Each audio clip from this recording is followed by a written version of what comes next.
Imagina un Hércules C-130 surcando la noche a ras de agua. Cientos de toneladas desafiando el horizonte.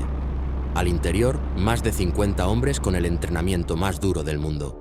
El destino: una pista enemiga, una base fortificada en el extremo sur de un continente. Cuando llegue, no aterrizará con cortesía. Se lanzará contra la pista como si fuera un martillo. La rampa se abrirá. El SAS saltará al corazón de la noche. Misión: destruir aviones, neutralizar misiles, eliminar pilotos y luego, si sobreviven, escapar caminando hacia Chile. La Guerra de las Malvinas había comenzado. Desde Londres, cada mapa era una conversación con el reloj en contra. El Reino Unido desplegó una fuerza colosal, portaaviones, destructores, submarinos y una flota que cruzaba miles de millas para recuperar unas islas en el Atlántico Sur. Se trataba de la mayor movilización británica desde la Segunda Guerra Mundial. Nadie quería fallar, pero la guerra reveló una vulnerabilidad inesperada: el misil Exocet, lanzado desde aviones Super Étendard.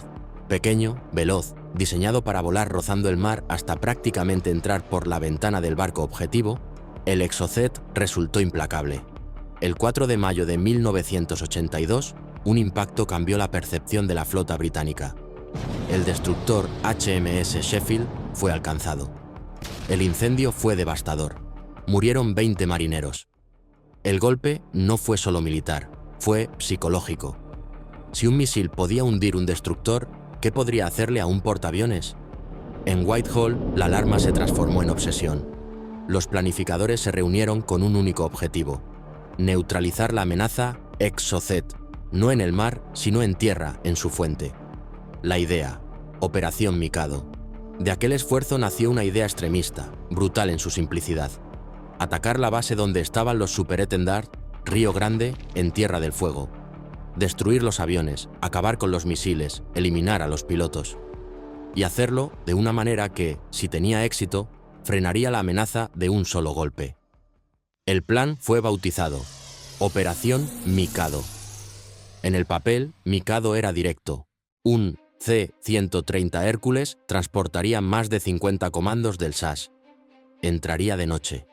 Haría una aproximación a baja cota sobre territorio argentino y en el momento crítico impactaría la pista de Río Grande como si fuera un ariete.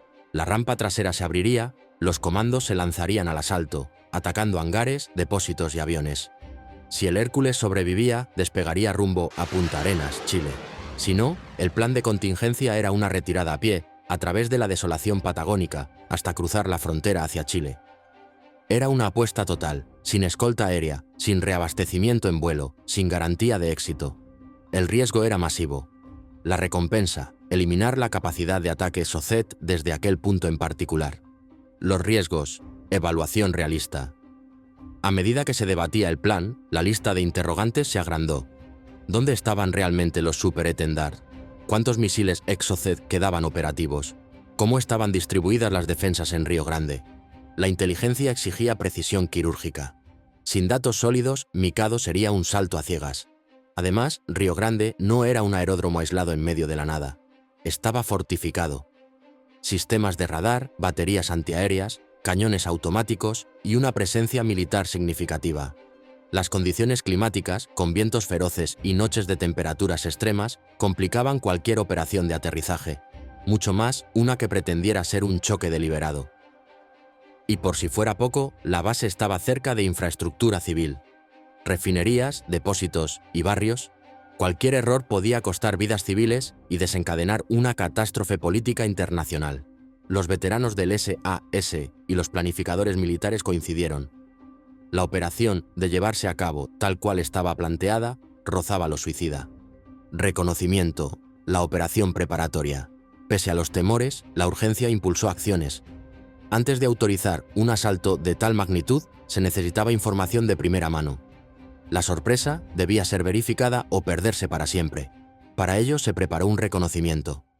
Un submarino, el HMS Onyx, debía aproximarse, desembarcar un pequeño equipo de comandos para recopilar datos sobre la base, confirmar la presencia de Super Étendard y evaluar rutas de aproximación. El plan de reconocimiento era frágil. Hombres en lanchas neumáticas desembarcando en playas heladas, avanzando a pie por la noche, tomando fotografías, anotando posiciones y volviendo al submarino. Si eran detectados, la operación general quedaría comprometida. La inserción, el equipo de reconocimiento. Los seleccionados eran operadores del SAS, endurecidos por años de misiones secretas. Equipados con cámaras, binoculares y apenas munición para defenderse, se deslizaron hasta la costa. La noche los protegió.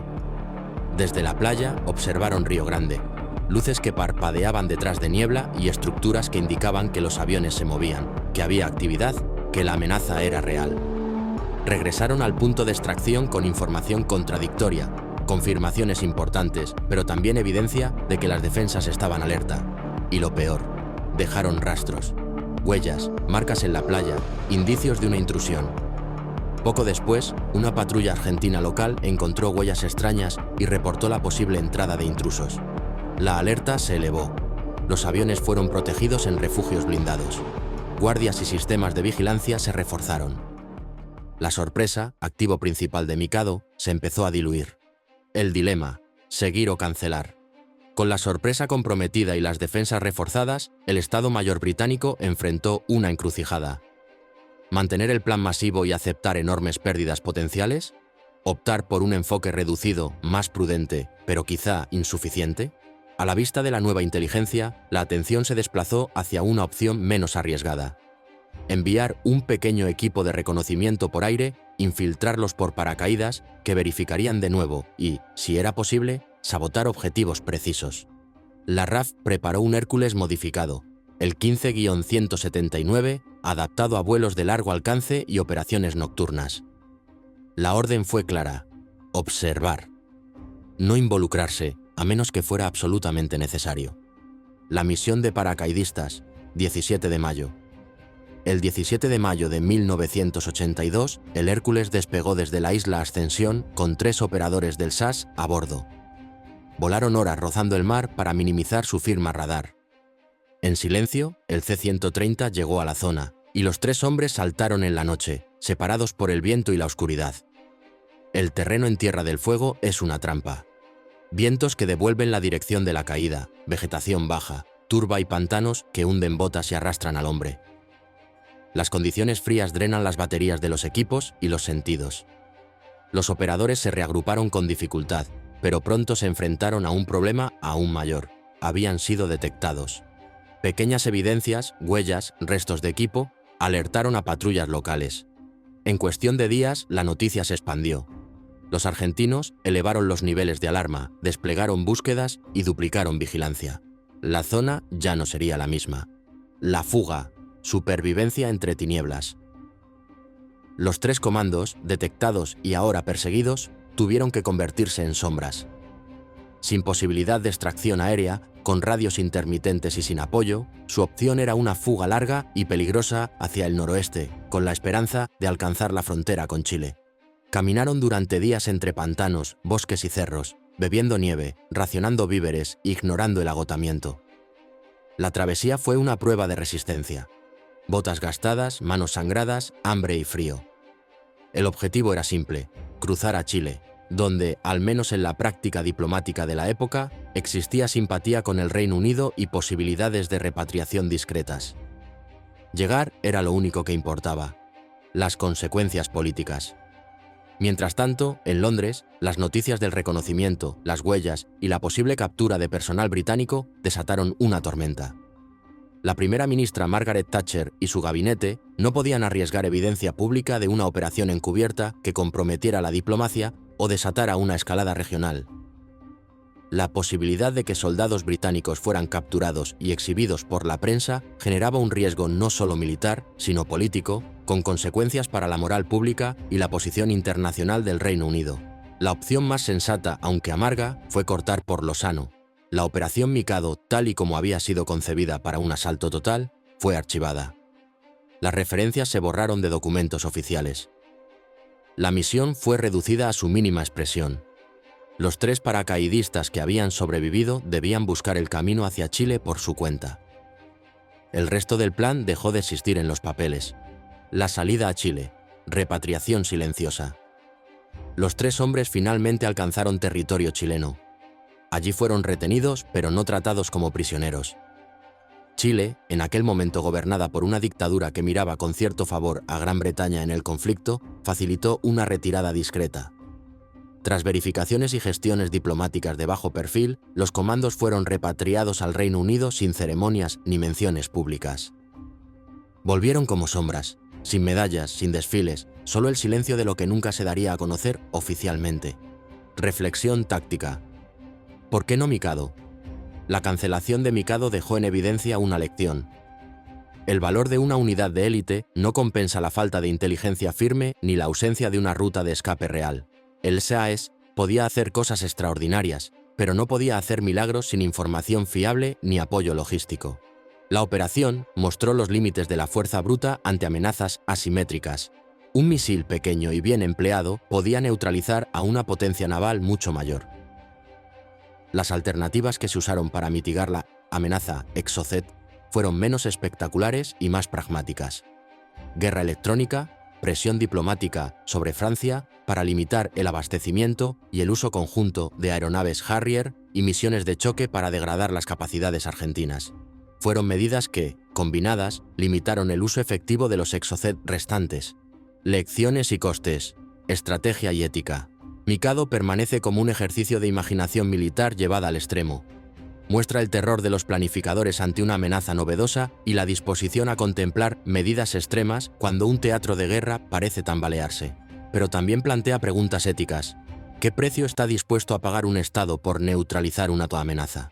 ¿Cuáles son los límites de la legitimidad cuando se planifica una acción que pone en riesgo de manera deliberada vidas propias y ajenas? En el balance, los responsables optaron por la prudencia.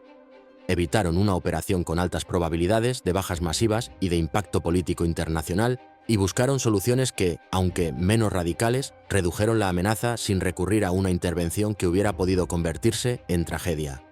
El legado de Mikado. Operación. Mikado nunca fue ejecutada a gran escala, pero su huella quedó en los archivos y en la conciencia de quienes la planearon como un recordatorio de las tensiones que surgen cuando la tecnología cambia las reglas del combate. Reveló la fragilidad de la sorpresa, la dependencia crítica de la inteligencia y la importancia de unir capacidades militares con una estrategia política y diplomática coherente. Para el SAS fue, también, una llamada de atención. Incluso la unidad más capacitada necesita contexto, apoyo y rutas de escape. Para los planificadores, la lección fue que la audacia sin certeza es peligrosa. Para los historiadores, Mikado es un ejemplo fascinante de hasta dónde pueden llegar las decisiones en tiempos de crisis. Epílogo, junio de 1982 y después. En junio de 1982, tras semanas de combate, las fuerzas británicas retomaron las Islas Malvinas. La guerra terminó. El Exocet dejó su huella en la historia naval, un arma pequeña que recordó a todas las marinas la necesidad de adaptarse. Mikado, por su parte, quedó archivada como una operación que pudo ser, y en parte fue, ensayo y lección. Los 3 hombres que saltaron aquella noche en Tierra del Fuego volvieron a casa en silencio. El resto de la historia se cuenta en despachos cerrados y en lecciones que los ejércitos llevan en manuales. Planificación, inteligencia, contingencia y la siempre presente pregunta sobre cuánto riesgo es aceptable cuando se protege una nación. Operación Mikado fue, en esencia, una trampa mental. La trampa de creer que una acción espectacular podía resolver un problema profundo. En el teatro de la guerra moderna, la solución rara vez es un solo golpe.